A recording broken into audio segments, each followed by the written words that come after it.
একটাই বিষয় আমি একদমই বুঝতে পারি না যে জাতীয় ফল আম না হয়ে কাঁঠাল কেন হলো। আম যে এত মজা যে আমের সাথে অন্য কোনো ফলের কোনো তুলনাই হয় না। আর এমনটা তো না যে বাংলাদেশে আম অনেকটা কম হয়, বাংলাদেশে কিন্তু প্রচুর পরিমাণে আম হয়। আর শুধু তাই না, বাংলাদেশে বিভিন্ন প্রজাতির আম কিন্তু আছে, আর সব টাইপের আমই কিন্তু আমার খুবই পছন্দ। তো আমার মতো এমন আম লাভার কারা কারা আছেন বলুন তো, তারা কিন্তু অবশ্যই কমেন্ট করে জানিয়ে দেবেন।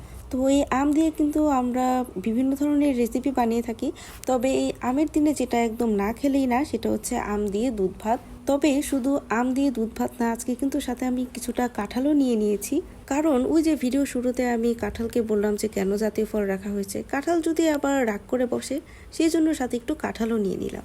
আর এই কম্বিনেশনটা কিন্তু আমার কাছে বেশ ভালোই লাগে। তো আমি জানি না আপনারা আম দুধ ভাত কাঁঠাল দিয়ে ট্রাই করেছেন কিনা, তবে আমার কাছে বেশ ভালোই লেগেছে। আপনারা চাইলে কিন্তু একবার ট্রাই করে দেখতে পারেন।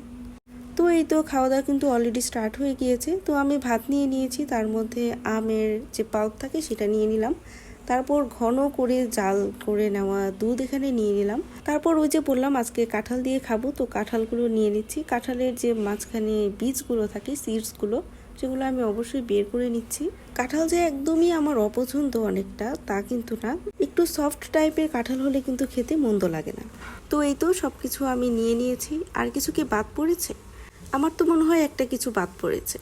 আপনারা কি সেই জিনিসটা ধরতে পেরেছেন? আসলে আমি তখন বুঝতে পারিনি, এখন যখন ভয়েস দিচ্ছি ঠিক তখনই ধরতে পেরেছি। আপনারা কিন্তু ধরতে পারলে অবশ্যই কমেন্ট করে বলবেন। আর আমার কাছে মনে হয় বাঙালি যারা আছেন তাদের কাছে আম দুধ ভাত খুবই ভালো লাগে।